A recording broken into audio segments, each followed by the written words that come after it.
Canadian wine lovers, we are live with winemaker Marc Pistor, who's already in the green room from Marynissen. Carl Boucher, you taste thousands of Canadian wines every year.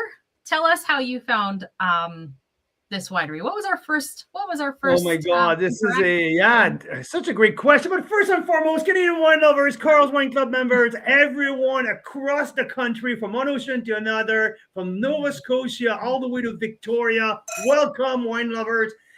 Wow, what a week. I mean, we're in a crazy phase here where we're doing a YouTube video every single week, every single day.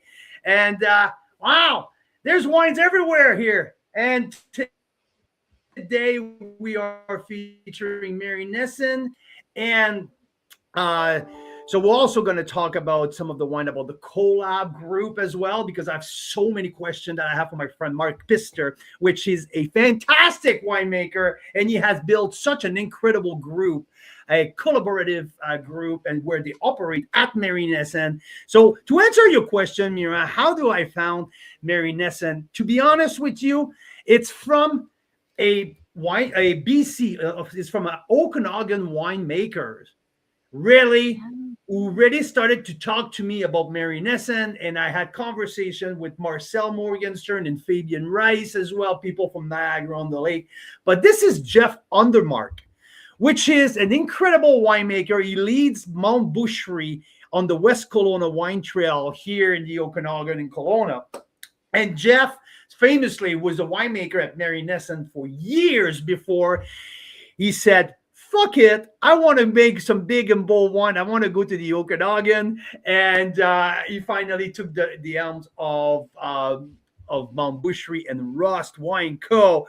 But Jeff proudly talk about Marynissen in such a glorious way. And we always joke because he always said, I had the privilege to make Cabernet Sauvignon from some of the oldest Cab Sauv vines in the country, because John Marynissen was famously known as the crazy cuckoo who planted Cab Sauv vines in Niagara, and people thought he was absolutely out of his mind.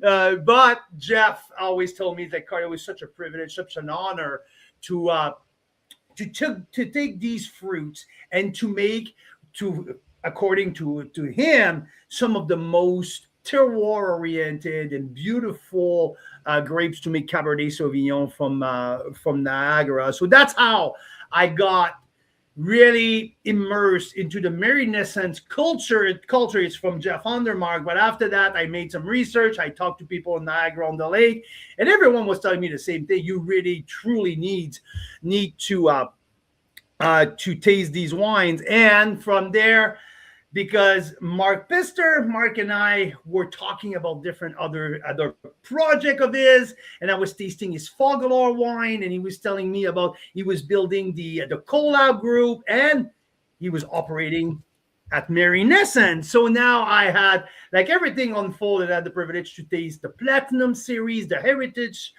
collection, and all of the crazy wines that they do as well, because they're not only the same streamline, those classic wine, they also make some really fun stuff there. And the winemaker is super cool as well.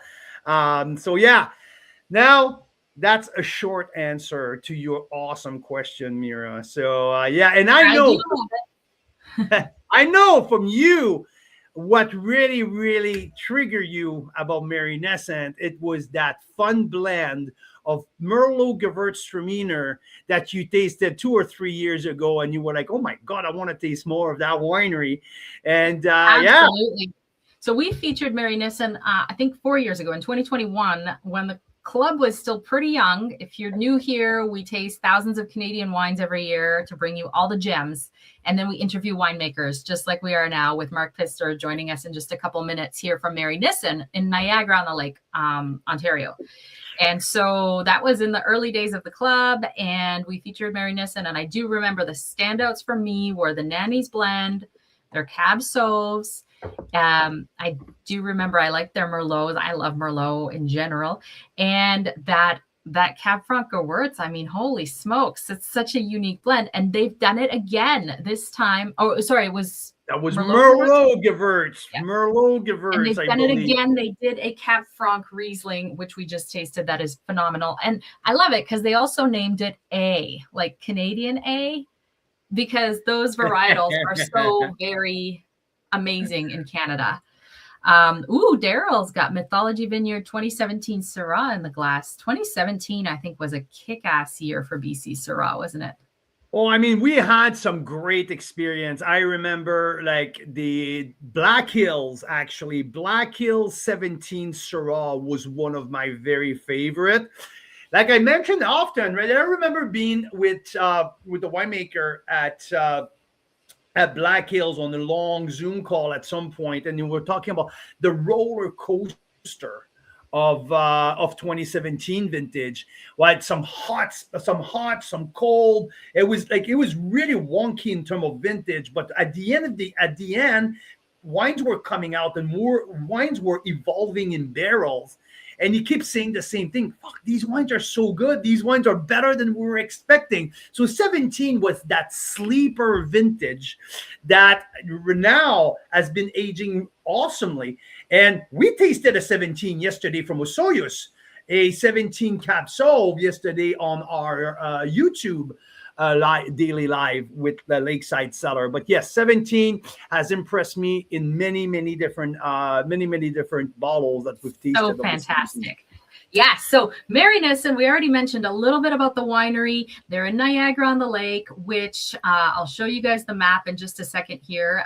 It's kind of like a flatter part near the lake. And let's see here. We'll get the map. This is Lake Ontario, right?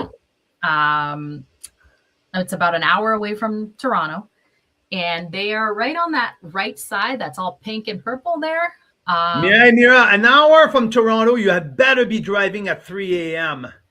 Okay, maybe like traffic, 2 hours. With a very fast car. Let's say an hour and 40 minutes if you go to Niagara on the lake, probably an hour and 40 minutes. But yeah, I know you like driving at night, so we're good with that. Good job. Yeah, so they're on that right side there, right, Carl? To the right of St. Catharines on this map, where you see Niagara Lakeshore, Niagara on the Lake, 4 Mile Creek. Exactly. That's the area they're in. Exactly. You can see from the picture of the street here near the winery, kind of a flatter terrain, and they planted the first Cab Sauv vines in Canada for a winery almost 50 years ago now.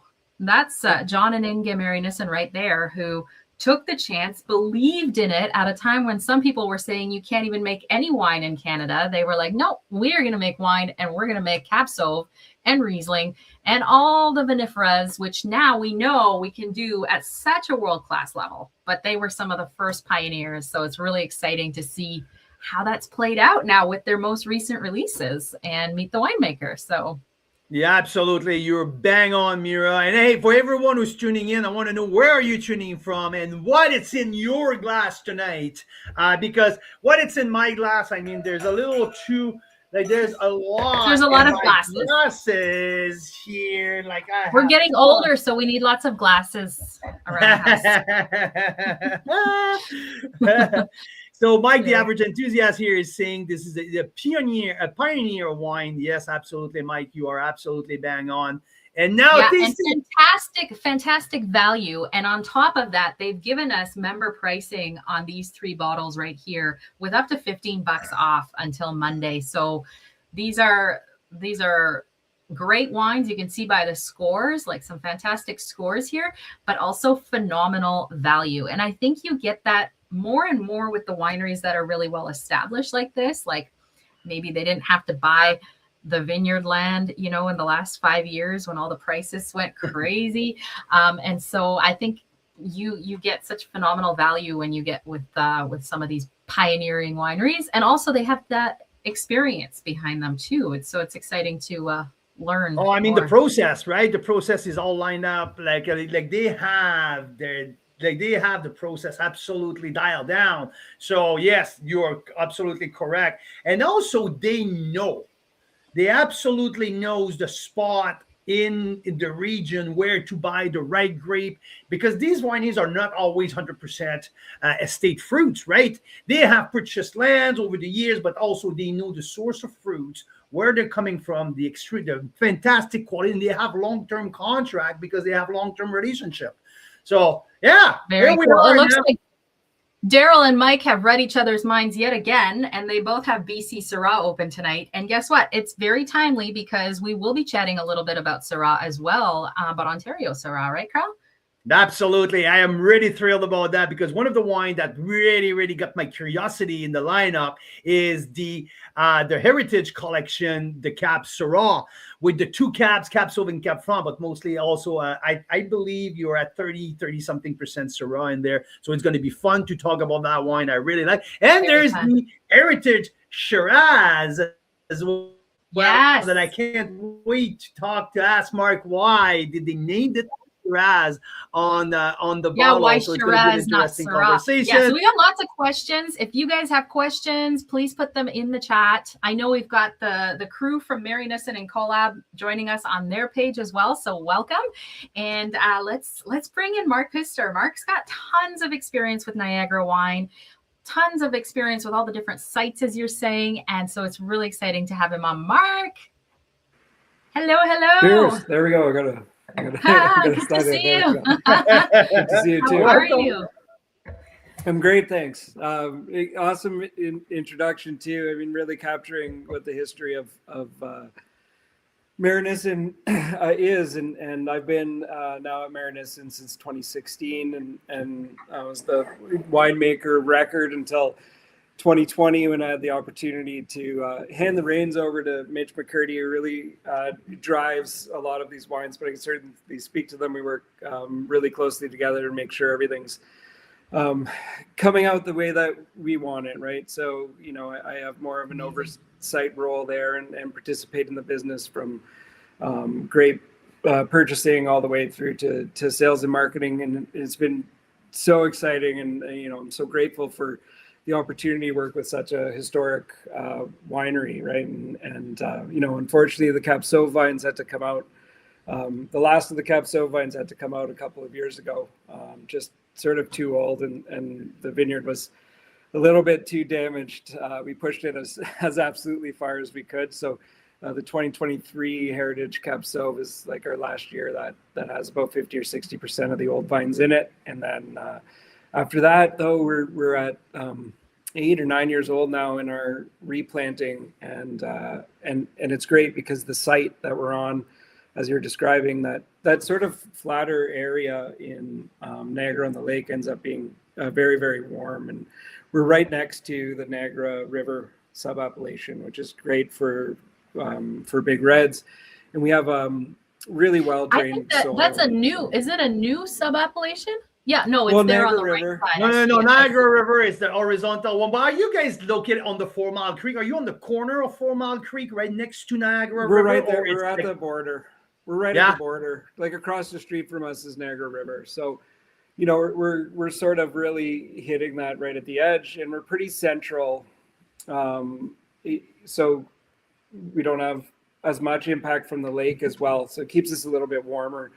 But really the key, I think, is the soils, and we have really well-drained soils. There's a swath of land that runs through there, and the Bellaterra vineyards, and some great vineyards that we get from the Openlanders that manage, like all the way right through to Trias, and then when you get to 4 Mile Creek, you get a little bit heavier clay. So we have this really sort of unique soil structure, as well as being really well placed with the river from a protection point of view, from warmth and getting wind movement, even though we don't get then we don't have the slope, which is often really important. But I think really important to mention that we don't get all of our fruit from our own site.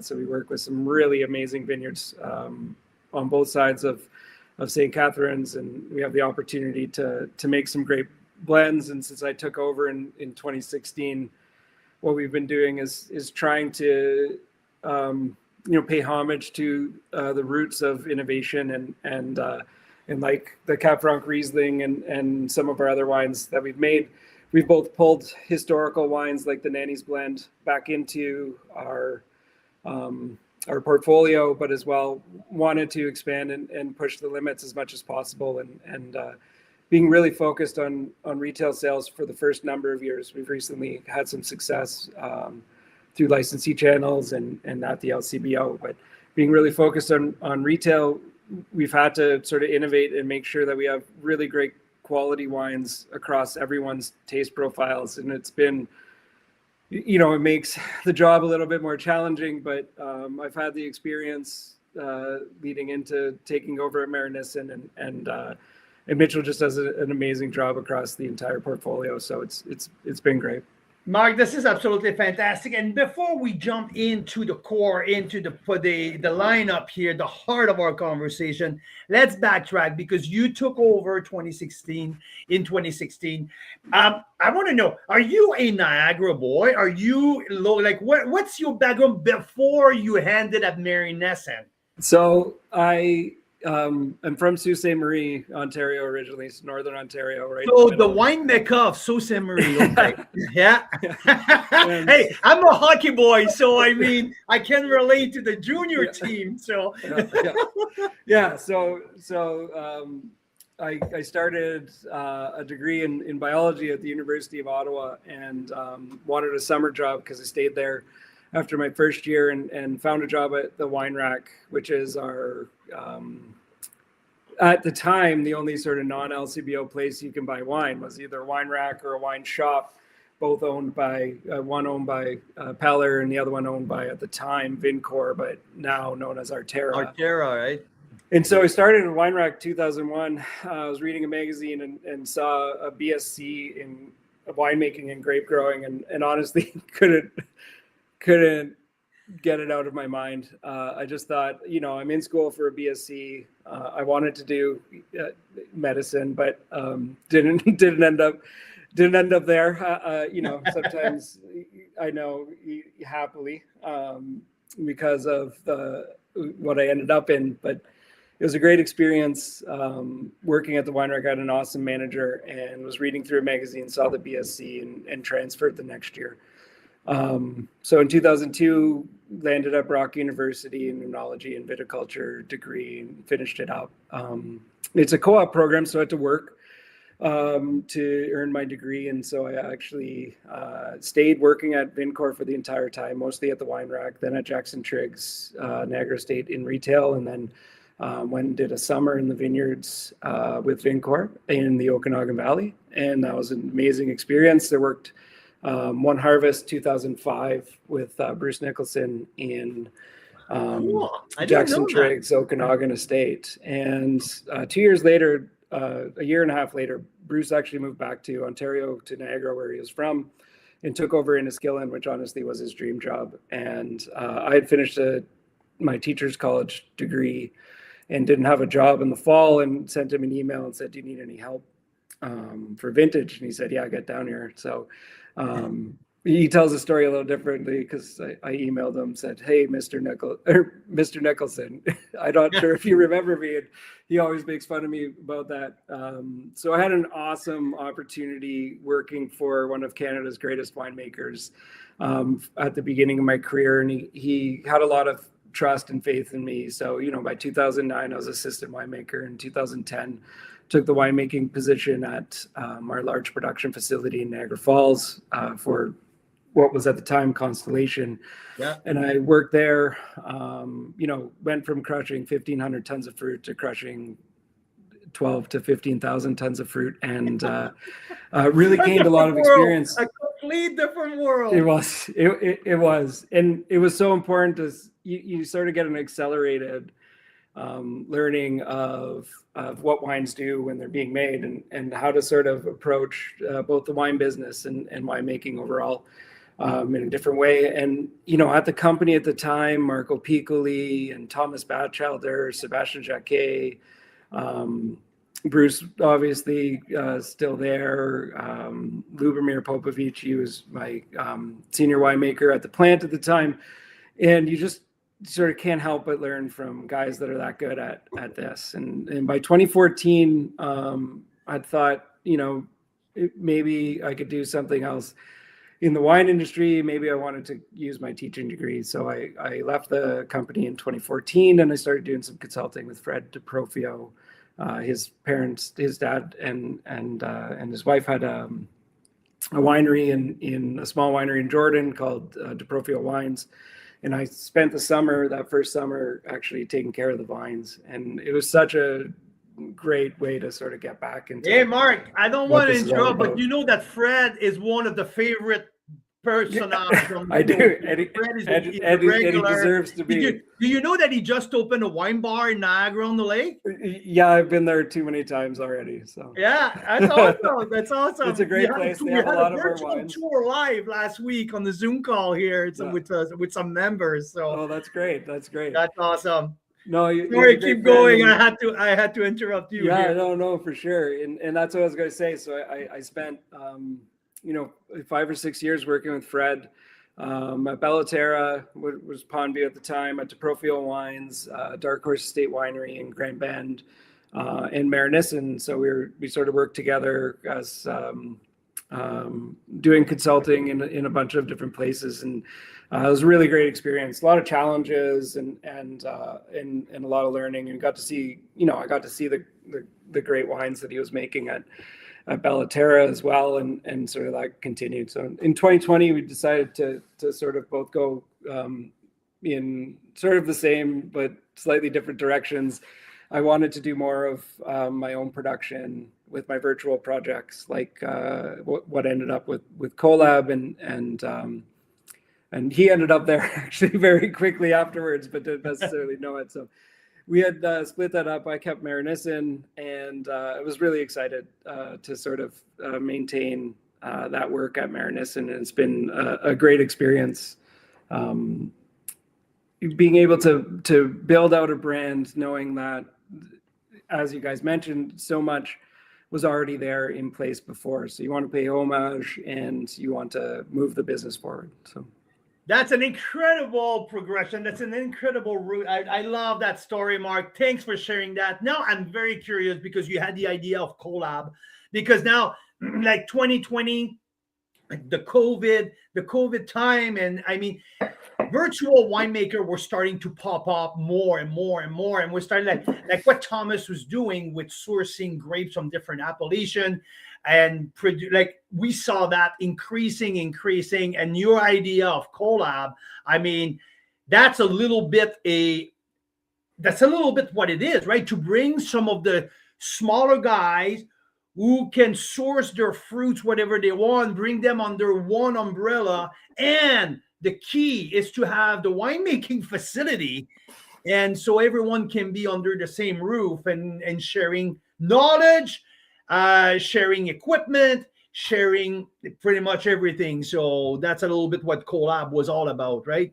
Yeah. So in 2015, I launched Fogelart Wines.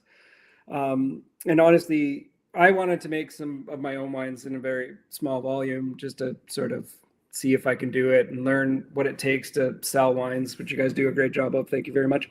And sort of really be able to understand that side of the business. But the other goal, and this goal started in there was an initial conversation I had with Thomas Batchelder in I say 2008, maybe at a dinner at Jackson Triggs, and I started talking about that idea, and he said, yeah, there's the Winemaker studio in Oregon, and they're kind of the same idea. And I was, around the same time, people like Kevin Penagapka and with 2027 Cellars and Nairai Cellars, Steve Byfield, were the only sort of guys around doing that. And it was sort of, I thought, really exciting, and something that was useful for Niagara, because I knew so many talented individuals who can, if they put their name on a really great product, I just think it brings up the volume of what Ontario wines can be. And I just wanted to find a place, those the opportunities. So Fogelart allowed me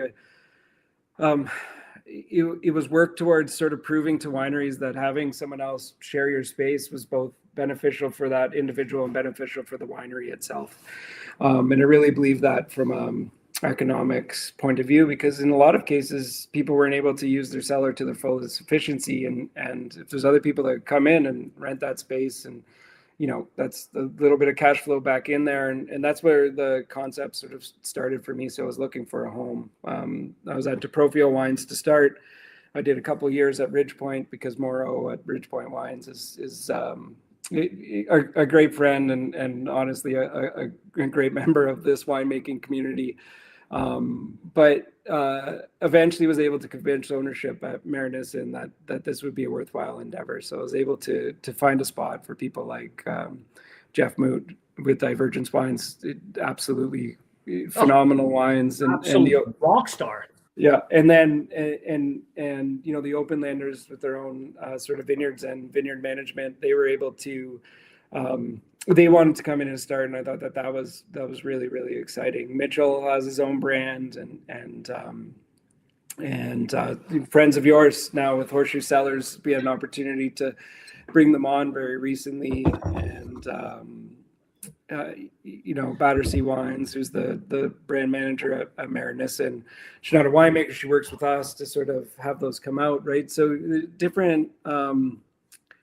Amounts of work in each of them. Sempre Mio Vineyards. He's, again, a super romantic guy. Him and his wife loved it in Niagara when they came to visit once. He goes, maybe I should buy a vineyard. And then he said, maybe I should start making some wines. And I couldn't talk him out of it. And he's making some exceptional, unique, and pushing the envelope both in the vineyard and in the winery. And this was, I can't be more excited about having sort of achieved this goal and have it sort of worked out. And Mark, well, I just want to show, because that's what the collab can do for wine lover. And I just have Mike, the average wine enthusiast, here say he loves the Horseshoe Cellar Riesling. I mean, what I had the chance to do last week is to crack Horseshoe Cellar, which is from the Kelson block at Grimsby Hillside. And I realized, holy shit, you know what? Mark sent me is Grimsby Hillside a Riesling as well. So I have that. And you guys make these wines under the same roof from the same. Okay, you're maybe not from the Kelson block, but I mean, it's from like you guys are sharing source of grapes and producing your wine the way you envision them, and this is really cool for wine lover. And I just wanted to show that also. This wine absolutely blew my socks off. This is Grimsby Hillside. This is Frontier Block, which I'm a big fan from Thomas, and it's the first time that I taste Frontier Block from someone else. And Jeff Muth at Divergence absolutely crushed it. It's so fucking good. I concur. It was really great. Usually we don't go through the whole book. We don't, but this is like really that was my fault there. Yeah, it's fascinating to taste that same vineyard, but with different winemakers and winemaking styles, right? Really cool. Yeah, I mean, it is. And when you talk to Jeff, he's taking an approach that's very similar to most of the people that work with that specific block and that specific fruit. And it still comes out a little bit different. His barrel choices, his harvest dates, the steps that we take, the minuscule steps that we take in the cellar, all having an impact. And even wines that we make beside each other, they come out completely differently. So it's just been a real awesome opportunity to learn and explore different areas of the Niagara Peninsula and different winemaking techniques, different winemaking approaches, and you can learn really, really quickly when we're doing this much stuff. I mean, it's obviously a little bit more or a lot of work to sort of learn that quickly, but it's been a great experience, and I think we've had a lot of successes. Like with the 2022 Riesling that you have in your pack, that was our first work with stabulation. And that's a process where you leave the juice on heavy juice solids for an extended period of time. The Black Label Platinum. The platinum. What'd you call it? Oh, the platinum. Okay. Oh, no. So that's a fascinating conversation. Well, I want to talk about that. That's why I told Judy, make sure you got Riesling, because we have the two, not the extreme, but first and foremost, you introduced me with Fogelar, with the Picon vineyard, right? Yep. You were the first one that I like always making single vineyard, Picon with the Riesling. And I started to get the wines from Marynissen. And at some point I said, well, Picon vineyards got on the label. I'm like, this is really cool now. Like guys are sharing source of grapes. And I saw that collaboration getting to the next level. It's really, really cool. But let's talk about the Riesling, because that's what I wanted to talk about. With the 2020 vintage, no, the 2022, I mean, because this one is the other one. Yeah. There it is. Platinum series. This is bone dry. Yeah. Like you're at like 1 gram of residual sugar, and you go with the Picon vineyard, this one here, and you're at around 25 gram of residual sugar. The difference between these two wines cannot be more stated. Yeah. Both are fantastic, and it's just a Riesling experience there.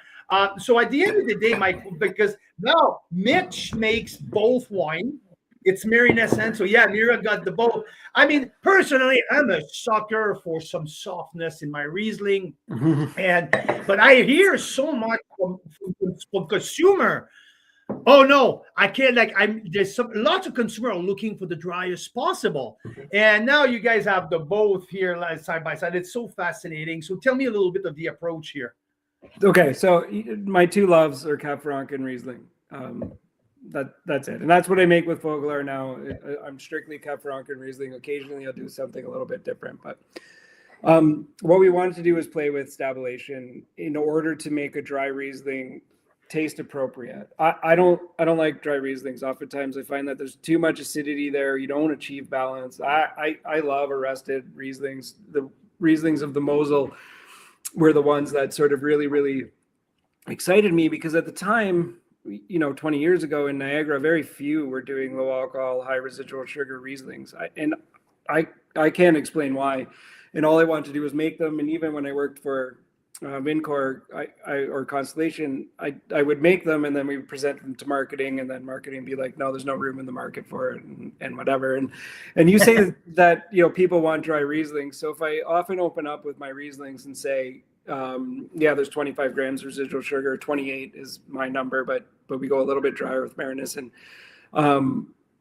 They go, oh, no, I'm never going to like that. Then they try it, and it's balanced, right? All that acidity, all that richness, all that fruit, it sort of all works together. And it's not like you notice the sweetness. It's just a very integral part of what that wine is. And I like to make dry Rieslings if I can. I just often find that I can't achieve the balance that I want without some different work. And so in 2021, we started the project, and it worked out well enough to put a platinum down. But 2022 was my most exciting success, because this wine is full of acidity, but it's full of richness and tannin. And it's a really different expression of Riesling. So that process, Mira, was stabulation. And so what you do is, what we did was 22 is a combination of Piconi Vineyard and Hughes Vineyard. We pressed both juices into a tank. You quickly rack for your other fermentations. So within a couple of days, instead of waiting a week, and we don't let it settle super tight, the juice lees. And you quickly rack, so you have a little bit more juice in there. And then we combined those two vineyards together, and we held them on lees for another 10 or 12 days, until we were worried that maybe something was going to start naturally. We just needed to keep it as still as possible in a juice phase. We would mix it occasionally, and then at the end, you settle it as hard as you can. You rack that juice off. When the juice is allowed to stay in contact with those juice lees, the solids, they extract more polysaccharides and more mouthfeel and tannins, and that really fills out the wine. And so now that juice that we had, I thought we had an opportunity to really finish that dry. And so we went all the way right to the end And you mentioned something, Mark, if I can interrupt for 1 second, it's the texture, right? The lees. Usually when I get that bone dry Riesling, these ones are often linear, super energetic, but lack of texture. What made me really like that wine, it's austere. There's an austerity in that wine. Yeah. Mouth watering as crazy, but there's texture on the mid palate. That was totally my tasting note. Like the texture was something impressive on that one. And that's the goal. We have a 23 behind that one. This one's doing well, and I haven't tried it in a while. And when I opened it up, I was really excited to see how fresh and pure it's remained. It's not showing any development at this stage. I mean, it looks as young as the day that we put it into this bottle. It's really built for the long haul, and I think it's going to be an exciting wine for me in like 7-10 years, even when it starts to soften that austerity a little bit. I think we're going to get more fruit, and still it's going to have that texture, and that's the most exciting thing about it. So it's really successful. We did it again in 23. We haven't done it since 23. Even if you try that, sometimes it doesn't always work out, and we're not going to put anything into a bottle that we don't think achieves the desired style. But the other wine that we're talking about, the Piconi Vineyard 2024 Riesling, that's the style that I love. So we try to pick this below 19 bricks.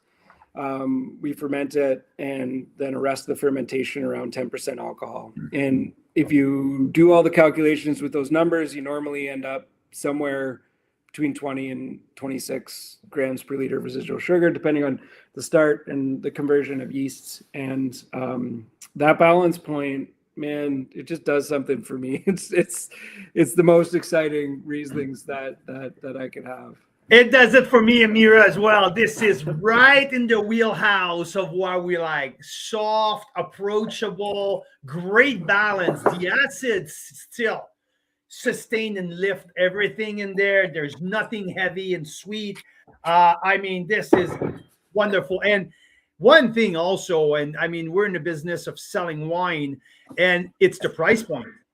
That price point for that quality, to me, that's what leads me to a 92 points, because I always keep half a point at least for the value proposition. Wow. And I will not score a wine if I don't know the price, because I truly believe that it's part of the equation. The wine can be good, but is it good $100 or is it good $20? Yes. Expectations are different, right? Yep. So at that price point, that's why I ended up at 92 points. This is an absolute beauty. Holy smoke. So 100% single vineyard Picon, right? It's all only vineyard? Yeah, so a couple years ago, I had the opportunity to lease the property and pay for the management, direct the grapes at Piconi. And so I've had the Cab Franc since 2014, the Riesling I started working with in 22. And I can't be more excited about working with that vineyard every year. Jeff's turned the North Block into a sparkling. Just in 23, I did a dry from the old vines. I did a partially botrytis affected, so it's 9% and 60 grams per liter of residual sugar. It is one of my favorite wines I've ever made. It's huge and it's balanced with all of that sweetness. It still holds up. And I made the North Block in my 9%, 30 gram style. And in 23, we also made the pretty much identical wine that you're trying right now.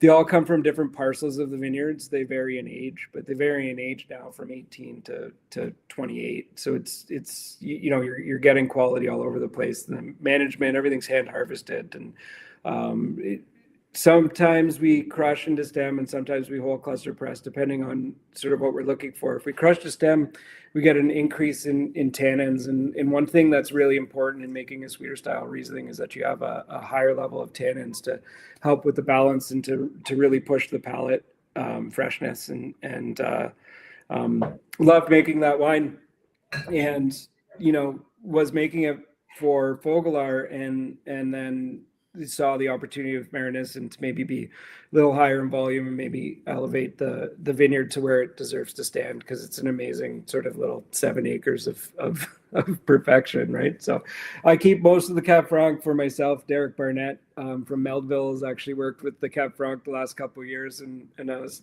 telling him, I was joking with him when he brought the wine over to try it, that his Piconi 24 is better than mine, so maybe he's not going to get the grapes anymore. But it's a wine to look Cut for. him off. The 24s are absolutely exceptional, and 24 is a good year for lots of different varietals. So you see the Riesling looking the way it does, the Cab Franc from the same vineyard is wonderful. So, you know, 2 disparate varietals showing really well means great vintage, I think. So that's awesome. Hey, I knew we are going to talk extensively on about the Riesling. I was fascinating, and I had the little comp. I also anyway. So we're good to go now. I would like to move on the red. Let's stick with what you like to do. Oh yeah. Okay. Let's do that. Let's do this that. is where I'm going next. I think this is the way to go next. That's the way to go. That's Mira's favorite. Come on. Hey, Mira. It's so good. That one. I know, right? It tasted so good today. It screams of both varietals, and they both work together in the right way. This all started in 2019 when I had an opportunity to pick Gewürztraminer and Cab Franc that were right beside each other at the what's now the Rice Fabian's winery. Okay. Right there. Ferox. So Ferox. Yeah. So he had Gewürztraminer that he hadn't picked yet in 1919. It was a super cool vintage. And he had Cab Franc, and we needed Cab Franc. And we needed a little bit of Gewürztraminer too to sort of fill out a couple of blends at Marynissen, and we picked them on the same day. I said, well, you know, I've always wanted to do this co-ferment thing. Let's try this out. You know, what I always wanted to do was Cab Franc and Riesling, but you have to be able to line up the harvest date on those, and sometimes it's a little bit more challenging. So this one worked out, so we did it. And then in 2021, it worked out that we were able to do Merlot and Gewürztraminer really close together. It was an earlier harvest for both those varietals, and they're a little bit closer together. It was weird to have Cab Franc and Gewürztraminer. And that first year, that wine worked out. It sold well, I think, because of its uniqueness. I think the Merlot Gewürz sold well because people were like, I want to try it because that's weird, and then tried it, and it was really cool. That's what we experienced. Yeah. That's when we discovered we had Marynissen in a feature, and we had that. So. Yeah. I mean, when I tasted it, I'm like, what is that? Come on here. So, and I tasted it, and I totally froze. I was like, actually, this is good. Yeah. So we pushed it in the feature. It's so versatile too. Like, you know, it's like you can have it slightly chilled. You can have it at room temperature. You can have it with food, without Chianti food, traditionally, right?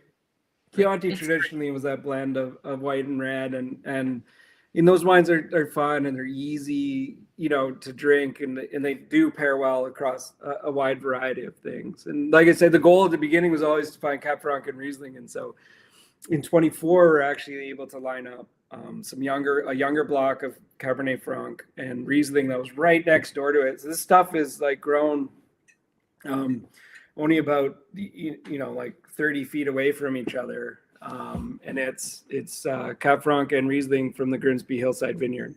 So we're going to use a vineyard designation on it, but that's what this wine is. It's about 70-30. We picked it on the same day. We put about 30% Riesling grapes and 70% Cab Franc grapes into a couple of bins and fermented it out. And this has been my favorite version of what this is until this. And our branding for our lifestyle brand, which is some more experimental stuff, like we have no Chardonnay, which is no sulfur, no yeast, no fining, no filtration, and a no Cab Franc, and those are the bottles there. So that's our lifestyle brand, and we have O, which is a sweet sparkling muscat, like a Moscato style, which is absolutely delicious, and we have Woe, which is our pet nat. And we found some really good success with that, being a little bit more fun or experimental in those, and taking away a little bit of the like, I don't know, we're not trying to elevate that style and that approach, trying to bring it to more consumers to have a better understanding of why we're approaching it. And they've all been, quite successful for us. But A is my favorite version of the white red blend, and it's delicious. I haven't had it again in a while, and it's delicious today. It is really delicious. I mean, when the box arrived, I have to say that's the first bottle who came out of the box, and we tasted it the night of. There was such an excitement, like, holy shit, yes, that's the new version.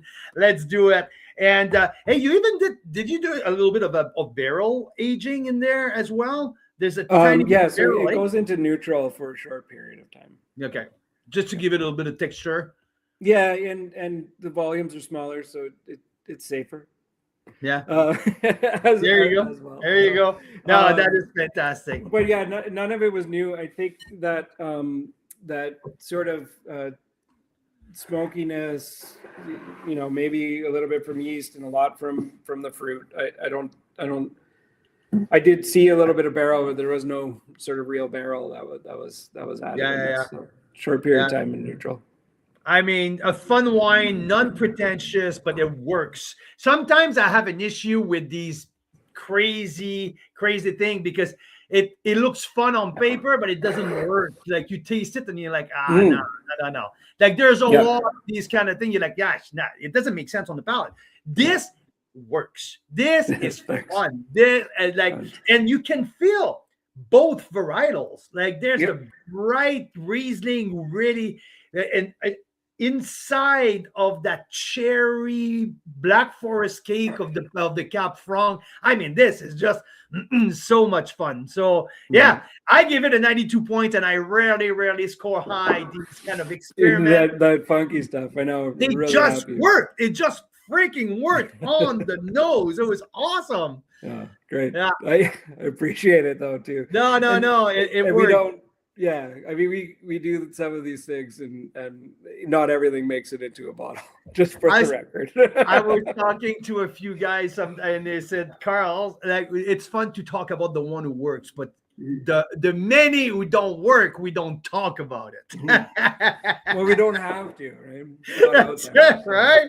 This isn't, we're not always winning. I remember my question was, how do you come up with these kind of ideas? Like, well, the one we're tasting who works right now, it's fun to talk about, but we don't talk about the dozens of doesn't work, and we're like, oh, nope. There you go. Okay, hey, let's jump on the other one who's a really, really fantastic value. It's the Cap Franc, the 22 Cap Franc. Right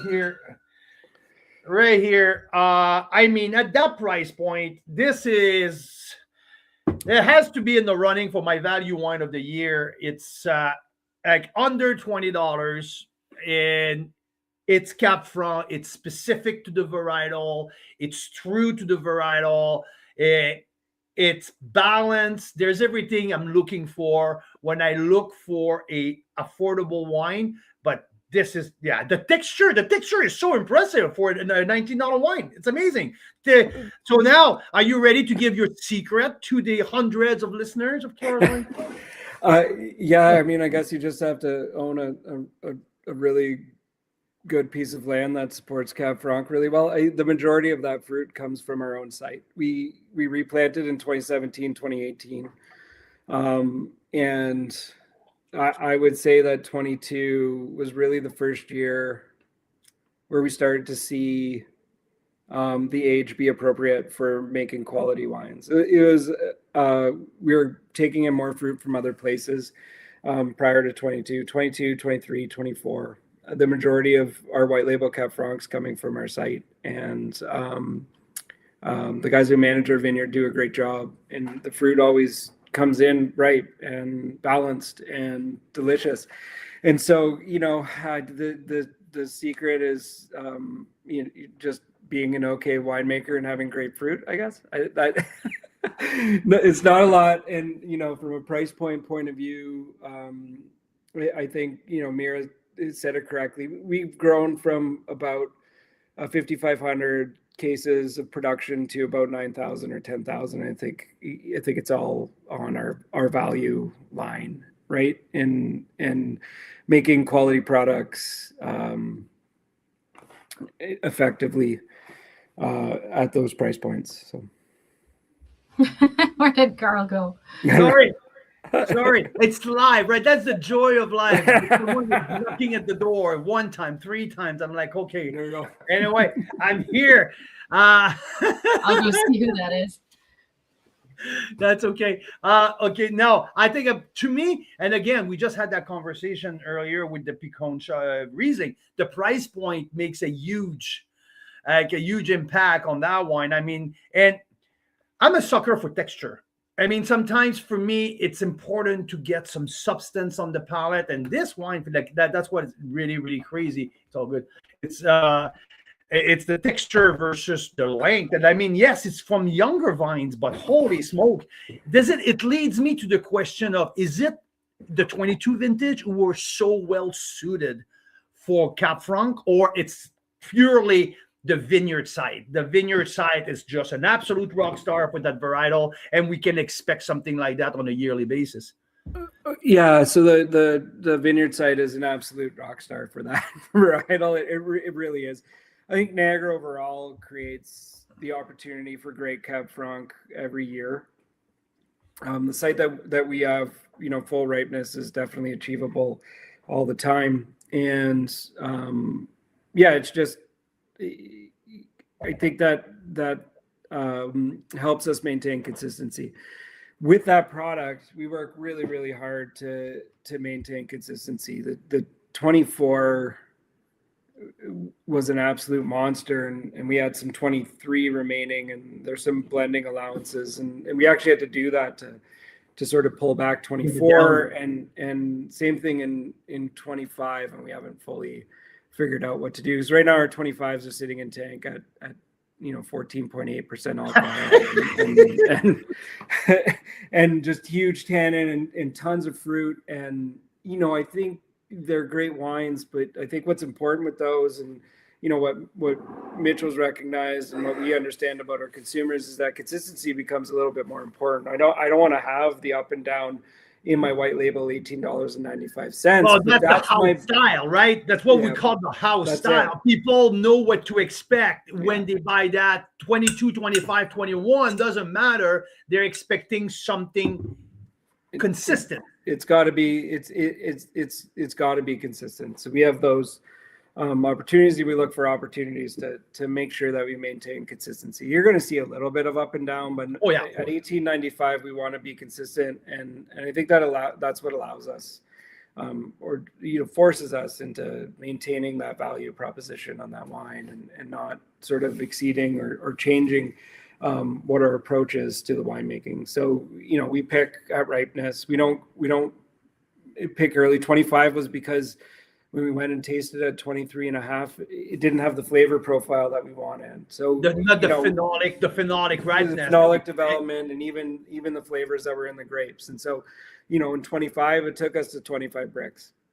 It did. It's just what it is. So now we have to make sure that we didn't go too far, and we have to find a way to make sure we maintain consistency and balance. And that changes with sort of how we approach oak and how we blend at the end of it, and what vineyards we use, because we don't have to only use that Marynissen vineyard, but I just know that from the last year it was absolutely phenomenal. So. Oh, right. That wine too uses a little bit, about 25% of that fruit is flash détente, and that allows us consistency on an annual basis. So thermovinification, flash détente, you heat the grapes to 80 degrees Celsius, you expose it to a vacuum, and it explodes the grapes. And so we blend that thermovin with fresh grapes in the primary fermentation, and it really creates a really consistent profile of both tannin and fruit expression year to year.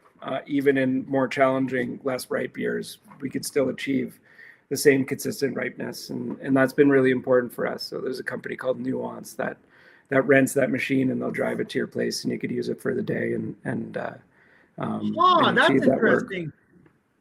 Yeah, there's one there's a couple here, and I thought there was one running in BC, but maybe it's not running anymore.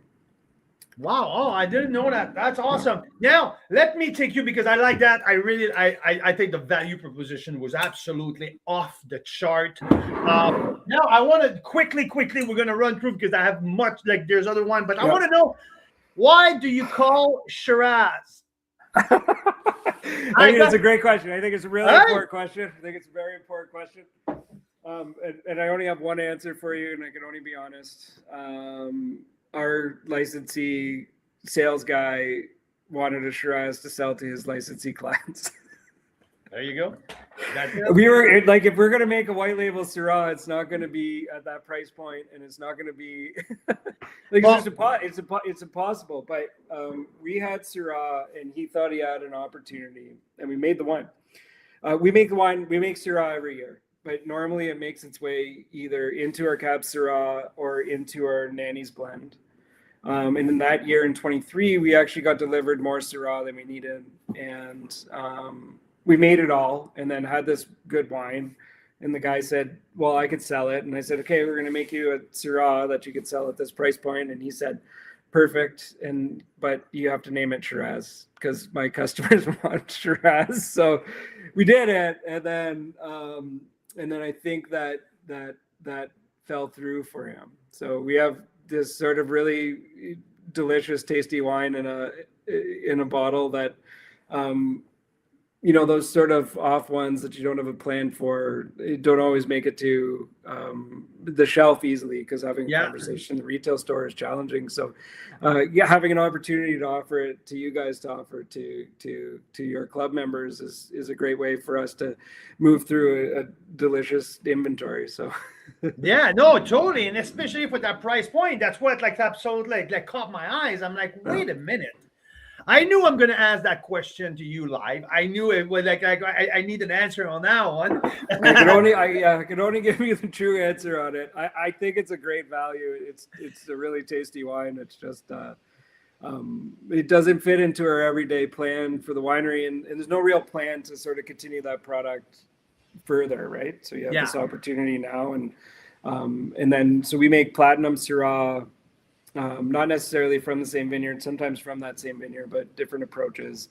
And we make the Cabernet Syrah, and then oftentimes the Syrah makes it into our Nanny's blend, but not in the 2022 version. No, because that's the next two wines that I want to talk about, because to me are the two of the rock stars of that.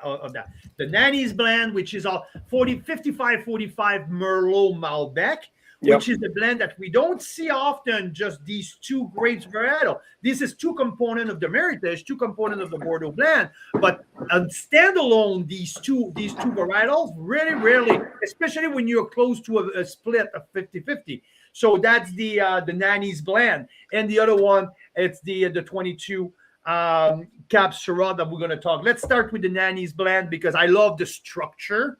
The Malbec definitely brings a lot to the equation, brings a lot to the blend. On the nose, definitely the tannic structure as well. This is a fantastic wine. I really enjoyed that.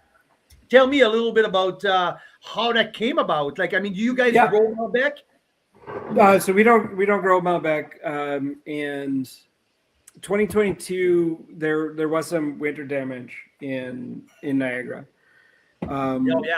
Right. So the Cab Franc that we were able to harvest needed to go to our white label for the most part, right? And oftentimes we're looking for the Nanny's blend needs to be a wine of quality, made from the Bordeaux varietals for the most part, but Syrah included as well. Now it's a historical blend for the winery, and they did the same thing. They used to have like Marynissen. The Marynissens used to own a smaller vineyard, not at the same property, and that was planted to Merlot and Syrah. And in 2022, when we went out to look for red varietals, we ended up being able to secure some Malbec from Legends, which is right on the lake. And so they had really great survival. We got some Merlot from them that year and some Syrah from them that year, or some Malbec from them that year. and then we had a little bit of Merlot on our own site, but that was one of the ones that was damaged by a late winter freeze. And so, with what we had in the cellar, the question was, is it going to be good enough? And with Merlot and Malbec, it was a little bit of a change from what we had normally done, but we thought consistent enough from a quality point of view and from an expression point of view to just get in and put that wine into a bottle. And I'm tasting it now. I'm pretty excited that we did. I think there's a lot of really cool, Malbec brings this really neat watermelon and sometimes some sort of meatiness and earthiness, and the same thing from the Merlot. So there's a real great complexity in this wine, and Annie's blend has always been, in our approach to it, has always been a little more, I don't know, we don't really use these terms anymore, but it's the best way I could describe it, a little more old world. So we're not super clean, we're not perfect fruit. That's not what we're looking for when we make Annie's blend. We're looking for the sort of most complex, best balanced expression, little more old world in expression. That's what those wines always were, and that's what we've sort of tried to keep within this. In fact, sometimes a little bit of Brettanomyces might sneak into a blend. Okay, like here you this. go. The VA, right? Like in the slight, and sometimes I have that conversation with Richard De Silva all the time. And Richard always say, a little bit of VA in the wine, it's not something bad. It brings it brings complexity, it brings personality. And I mentioned it in my taste note just a slight bit.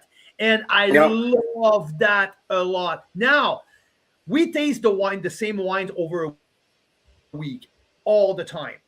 Because first and foremost, I don't drink. And second, there's always a bunch of bottles open. So we always taste wines over a week. This has been 5 days on that Nanny's blend open.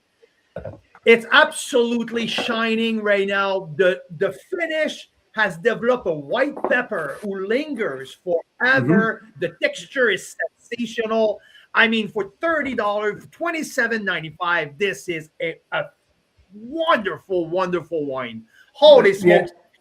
It was good when we opened it, and 5 days later, absolutely rocket.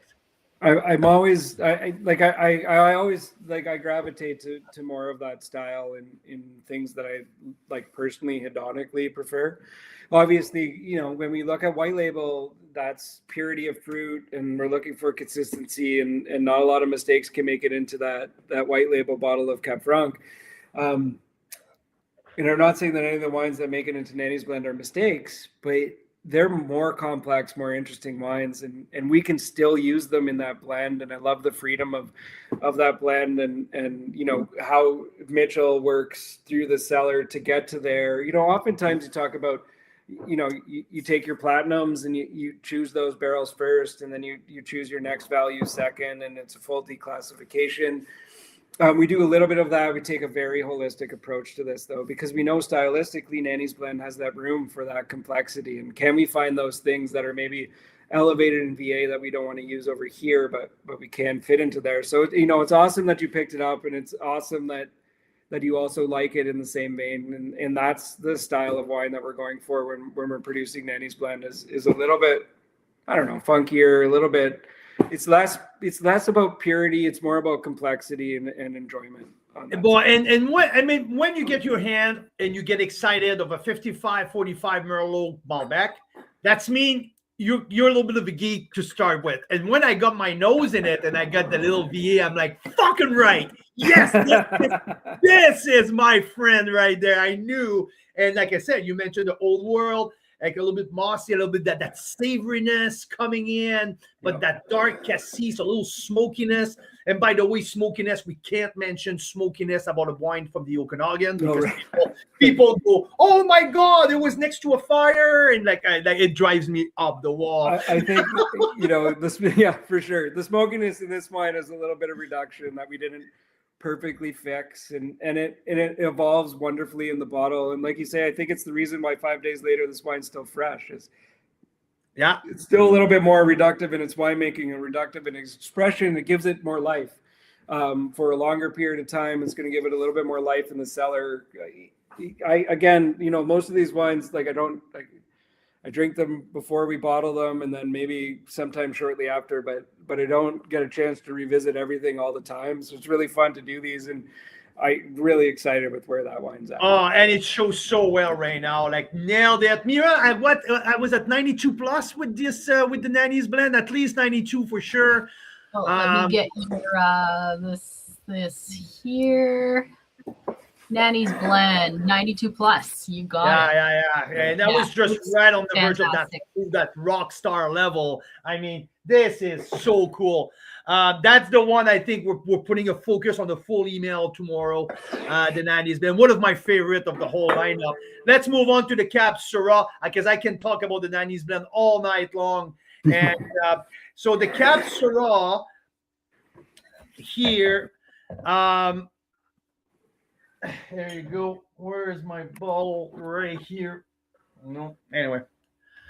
The Cab Syrah, I mean, it's the one on the left here. It's one of the ones I think we have member pricing this week. Absolutely. Like, yeah. Really amazing cool. value. And then they're knocking off even a little bit more off the price point. It's really fantastic value. And so we all know. Quick story about the Cab Syrah, Mark. So early Carl's Wine Club, there was the middle of the pandemic. There was a focus group that they did in the Okanagan. Growers, distributors, winery owners, winemaker, all of the aspect of the industry. And the question is, we were like around 100 people in the room. And the question was, what should be the blend of the South Okanagan that we need, that we would like to have something that we all known for. And I was pounding the table. I was like, I think what we should do, it's a Cab Syrah blend. These two grapes from a warm vintage, these two grapes together. And I rarely see that. No one wanted to listen to me at that conference, I swear. Well, because they were like, do you know how hard it is to grow Syrah around here? And we're like, no, but do you know how good it is to drink Syrah around here? Yeah, really. And here we are. So you have Cab Sauv, Syrah, Cab Franc in order, I think, in the split, if I'm not mistaken. And what a great result. I freaking love that. These three grapes together for a wine under $30. And I come back with value often because it's very important to me. And I think it's important for the purchaser as well to have wine who over-deliver their price point. But when you get these three, especially the Sauv and the Syrah blended together, for me, it's a chord. It's everything that I'm looking for a big red. So cheers to that. I really like that.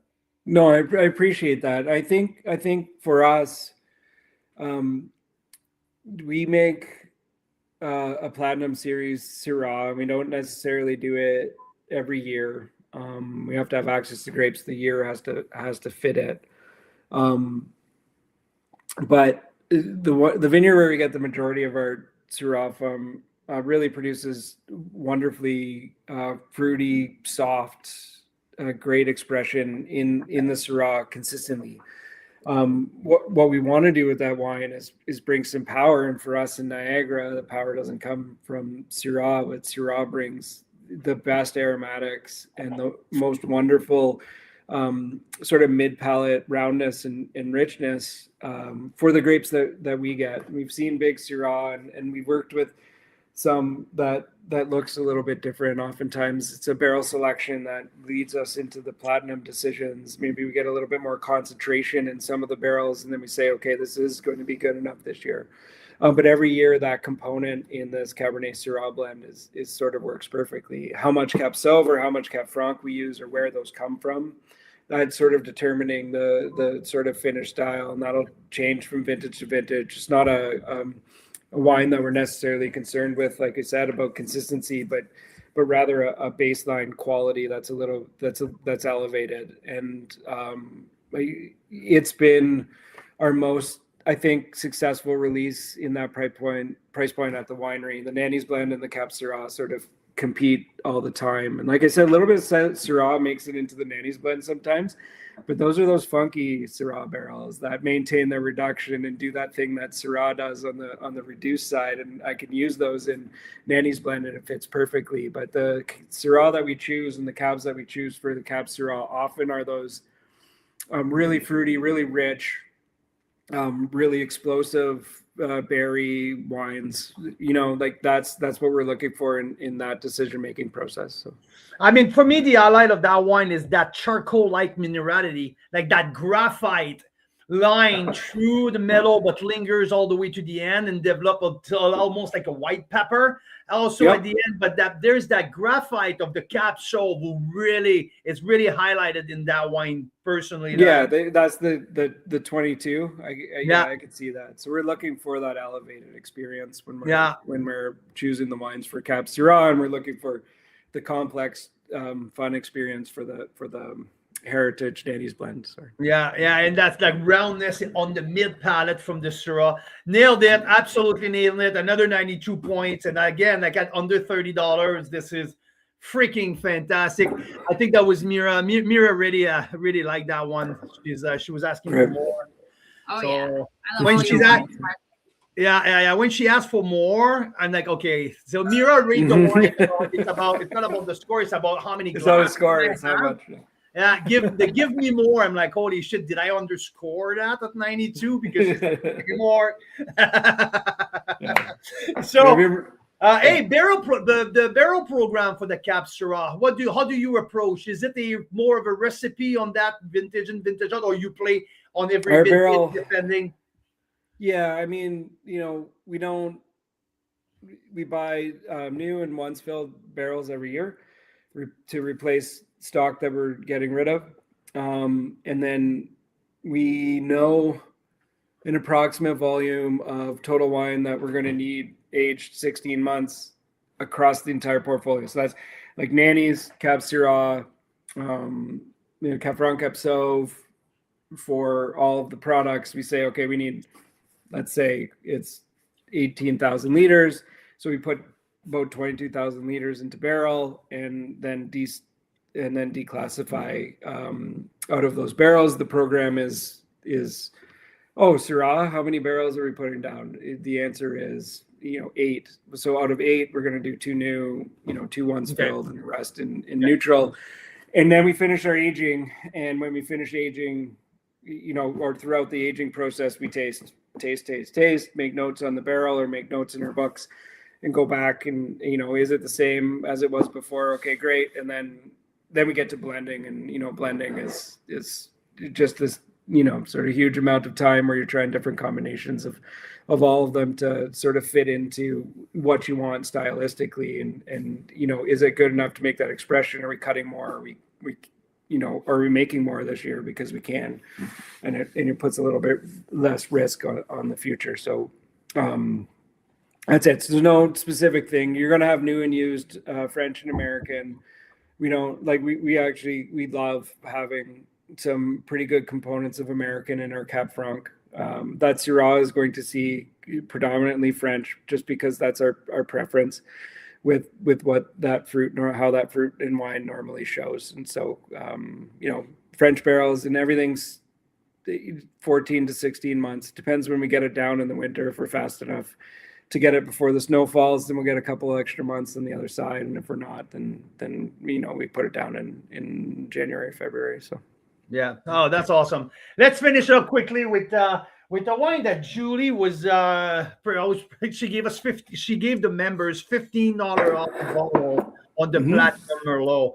I mean, so this is an incredible price at $30 for that wine from the 2020 vintage. I know you shake your head, right? Like, I mean, I'm gonna have to order it myself. No, honestly, we made 100 cases of this. 2020 vintage was the most spectacular vintage I've ever been a part of, and that includes 12 and 10 and 12.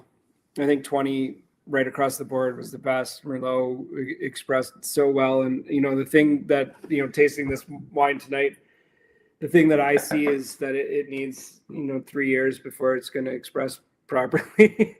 But you see the potential in the texture.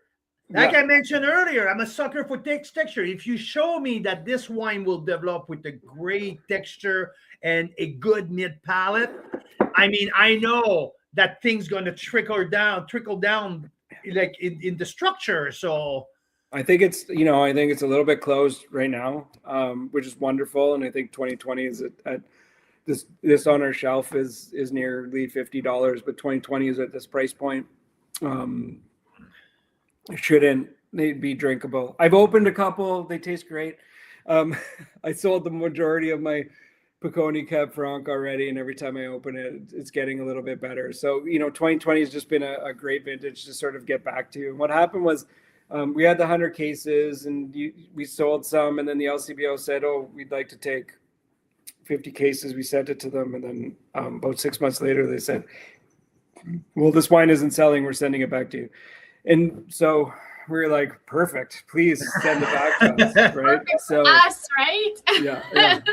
And yes. I think it's great. We're like, we could sell this all day long in the shop, and then this opportunity came up, and honestly, to find new customers and to get this into people's hands to experience what Marynissen can do, it's easy to give that discount at this point. We looked at that wine and we're like, doesn't matter if it's on our shelf for 5 years, it's probably better after that anyways. And then this comes up, so we're just like, if it all goes, it also, I think it finds a better home to be consumed or at least resting in someone else's cellar than necessarily us holding on to it. I love that story. We snuck it right off the LCBO's undiscerning hands.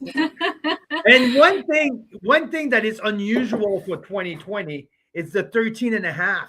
I mean, I see more of the 14.2, 14.3. Yeah. And that stood out to me. And sometimes, especially in BC, you need to be careful what's on the label, but I'm pretty sensitive of the alcohol level. 13.5 is pretty bang on. So, and this is surprising for 2020. Yeah, so the two vineyards that this is comprised of are both very old vineyards. Dan Stout hadn't flipped the majority of his vineyards, so we were still getting Merlot from his old vines, and the rest of the Merlot is from our own site, and those Merlot vines were almost as old as the Cab Sauv that was planted beside it. And so in 2020, that perfect vintage, old vines don't accumulate sugar in the same way. So, having access to those two vineyards was awesome for maintaining balance, I think. I agree with you. Lots of stuff ended up much higher. But if you taste this wine, what I love about Merlots in Niagara, or my favorite Merlots, 2007, when I made some with Bruce, and in 2010, sometimes you get lucky and Merlot is ripe when it still has acid. If you don't push it too far and you taste it and the flavors are there, you can pick it when it still has acidity. And acidity plus tannin gives you the most amount of longevity. So we don't need that alcohol, right? On the other side, 13.5, I think this wine's 13.9 or 14 in reality, but it's really imbalanced. Freshness. Though my point was the freshness is very impressive. Yeah, there's so much acid in this wine. Yeah. And like I said, it's picking grapes at ripeness. We're not concerned. Like, sometimes I'm worried about acidity, but mostly I'm worried about phenolic ripeness and flavor when we're making harvest decisions. And with old vines, sometimes you get extra time without the sugar accumulation, and that was what we had here. Wow, amazing! And you mentioned the Ferox vineyard earlier. One of my very top Merlot that I tasted from the 2020 vintage, it's from Fabian at Ferox. If you had a chance and you see Cubby, try to get us to get in and try some. I know, I haven't even been by the new place. It's the renovations, and I should get by there for sure. Yeah. They're coming to Burgundy with us in June. So nice. Fabian and Stephanie are joining us for a Burgundy trip with some of our members. So that's great. Yeah. Great people. Love them a lot. So Marc, thank you so much for joining us. I don't know, Mira, do you have anything else? I mean, we can be sitting here for another 2.5 hours. Yeah, I just want to say a big thanks. I mean, it's super late where you are, Marc, and you were so generous with your time, with your expertise, with your stories. It's amazing.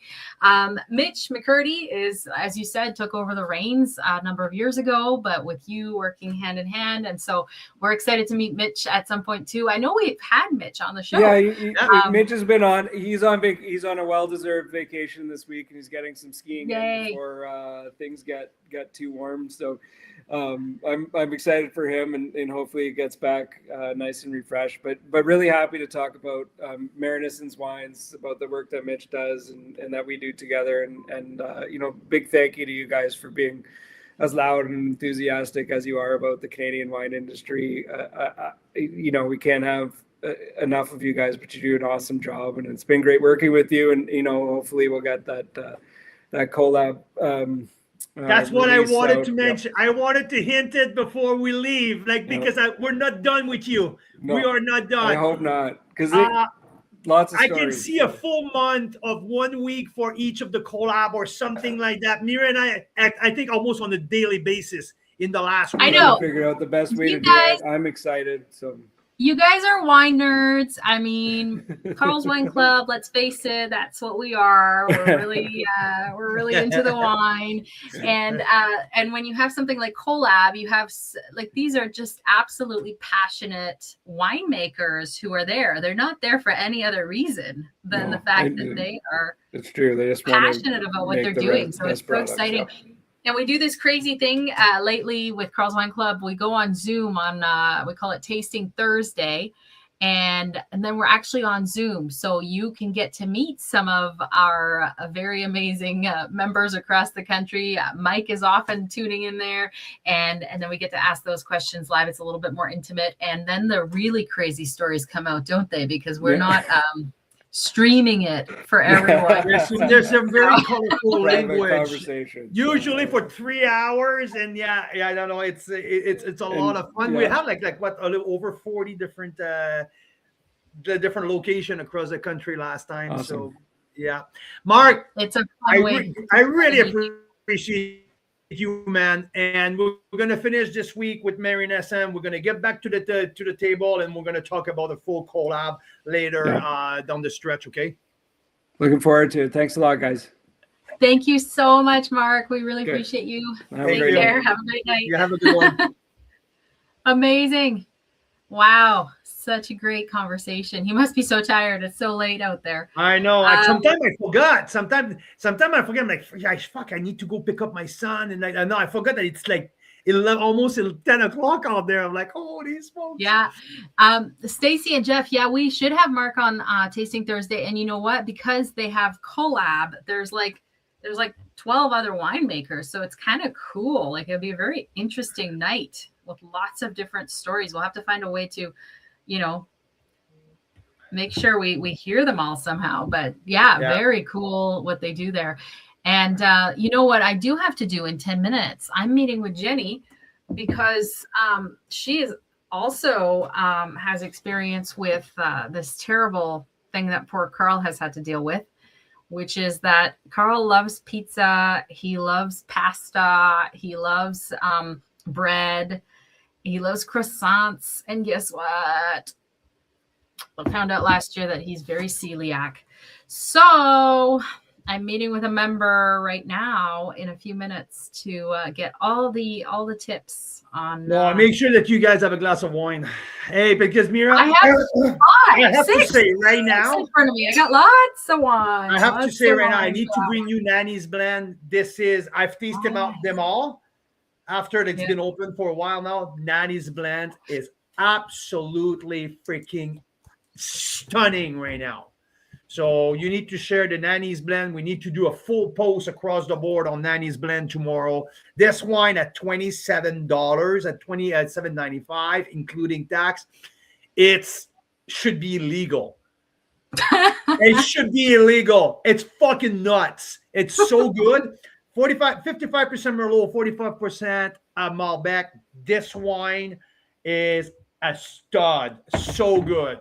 So good. I agree. And I can't wait to taste it. Right now, it's been open, what, 5 days? 5 days now. And so that tells us it's got lots of life wow, in it, and this is my well-made wine of the wine. night tonight, like hands Amazing. down. So Amazing. freaking I think good. Jeff tasted that one. He was talking about that in our group chat. No, By not the way, that one. since This Jeff is the and- new one. I think Jeff tasted 2020 or 2019. Like Jeff had an older vintage. New and release, he's but been- same idea. Jeff and Stacy are on. Anyone else that's coming to visit us in BC for our touring weekends this summer? We've got a couple in August and a couple in September. We would like to do some varietal marathons leading up to those. You know why? Because it is so much more fun to have, you know, a dinner by the lake after a full day of all-inclusive touring with a chef making you a nice dinner. It's so much more fun when you have, let's say, like 100 Canadian wines from coast to coast to, you know, pair with that dinner and see which one you like the most. It's a sensory exploration. Ooh, Mike's coming in September. That's amazing. Yeah, we'll have to time it. I don't know. Is it the long weekend you're coming, Mike, or is it later? So what we want to do is we want to make sure we time some of these varietal marathons that we want to do with those weekends, because then you end up with things like this. Look at this picture from the Chardonnay. That was the most epic one with 112 Chardonnays. It's, you know, it's like you only live once, and to be able to taste that many examples of world-class Canadian Chardonnay all side by side, it's pretty special. And the August 1st weekend that Jeff and Stacy are coming in happens to be my birthday weekend. So I really want a varietal marathon leading up to that one, because we have been known to do lobster and things like that. So that will be an epic weekend. Anyway, we need your input on what the varietal marathon should be. Because, and also I think we're going to do the structure a little bit differently. So split them up by region or something like that and have it over, let's say, a week of daily lives or something like that, just so we can get to know the winemakers, you know, going live for 7 or 8 hours. I mean, there's only one person on the planet that does that, and that's this guy. This guy. So yeah. But the rest of us, you know, humans, normal tasters, you know, having more than 30 at a time is sometimes, you know, your palate just can't handle it. So hey, Mark, Mark was mentioning, I just had a sip of the Merlot, Platinum Merlot, the one with $15, the one that the LCBO sent back. Mark was mentioning about keeping another 3-4 years, right? Yeah. So I just had a sip. This is 6 days open, okay? And it's starting to open. It's really starting to open. The tannin are starting to tame down. And so, yeah, I think he was bang on. He was right. Yeah. Yeah. Yeah, that Merlot at $30 with $15 off, it should be illegal as well. Fuck, these guys are crushing it. This is awesome. I taste these wines more, I love them. Yeah, so I agree. A little bit of a highlight for me tonight, okay? Obviously the Hay or whatever. This one, yeah. Yeah, the Hay 20, the Riesling Franc is so much fun. I love that. This is a highlight. The Nanny's blend, insane. I love it so much. And the Platinum Merlot as well. Open for 6 days now. Oh, the Picon, also the Picone Riesling. Yes, so good. Really good. I agree. Really I good. agree. So, yeah. No, I have the Picone and Picone Riesling and the Platinum Riesling side by side. You're so right. They're completely different. Like if you're looking for a fun side by side, you're having sausage night, you're having raclette night, you're having just Riesling night, Riesling and poutine, actually. Riesling and poutine night. That might be something to try.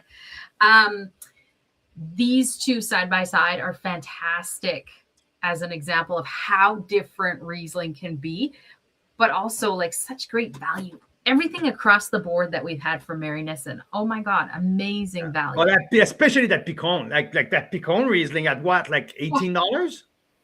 These white labels are insane. Oh my gosh, shut up. Let me see. Okay, let's see. Picon Riesling, $22.95. $22.95. $92. Okay, 92 points. 22.95. Okay, so like that's including tax. Yeah, it is. Like it's phenomenal. So I think we're gonna put together for the morning like the value pack. You know, where do you get the most? Or let's do the highlight pack. The highlight pack. Or the highlight pack. Yeah, exactly. Yeah, like with the 90s blend, the Cab Syrah, the Picon Riesling. Yeah. 2 of each, maybe. So yeah. So you don't have huge regrets. And maybe with the hay, maybe with the hay, so we do a 92 points or better pack. Hey, that's totally doable. So I'm going to put the link if you haven't seen it. Everybody's getting the collector pricing this week. We have invited many of you up to the collector tier. And so this is the link in the comments here. Marynissen wines this week. Boom, boom. So yeah, check it out if you haven't yet. And if you have, now you know what's on its way to you if you've already placed your order. And I know a lot of times people hear the winemaker talk and they're like, we should have gotten more of that one. So if you want to put extra order in, it's totally good. They will just combine it if it hasn't left the winery yet. But yeah, they're doing an amazing job too. Julie at the winery is shipping these out really fast. And yeah, we're really, really happy with everything that's happening here. And hopefully we'll get to have another one of these soon with the collab crew. Like Mark was saying, a whole nother schwack of passionate winemakers. Always wait till Wednesday. Yeah, Mike knows the drill because you get to kind of learn which ones are real standouts, especially from the winemaker. Like we didn't really know that story with the LCBO sending back the what was it, the Merlots, right? Yeah. That's why we get such a heck of a deal. Sometimes you get a little bit suspicious. You're like, why is there that's funny because we asked Julie, right? Is there anyone we'd like to do the members pricing? And she sent a list with the Merlot. And we look at it like, we had to email her back. Do you really mean $15? Is it what you mean? She's like, yeah. We're like, what?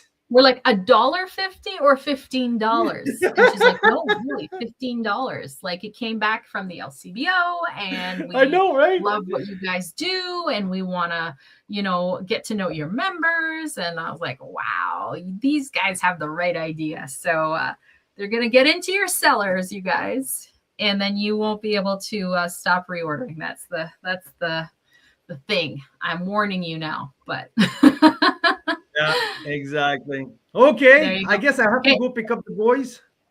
Yeah, that would be great. And I'm going to go talk about celiac kitchens with Jenny. Perfect. There you go. Monica recommends some sweet wines. You know what?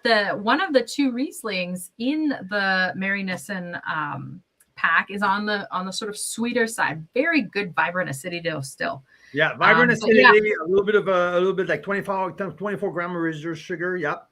That's. But you know what? The when people say that about the sweet wines, I say Nova 7 from Benjamin Bridge. It's like the only Canadian wine from an independent Canadian winery that's available in all the provinces, and it's on the sweeter side, and it's just like a fantastic white wine. I just love it. Have a great night, Mike. Great to see you, the Average Wine Enthusiast on YouTube.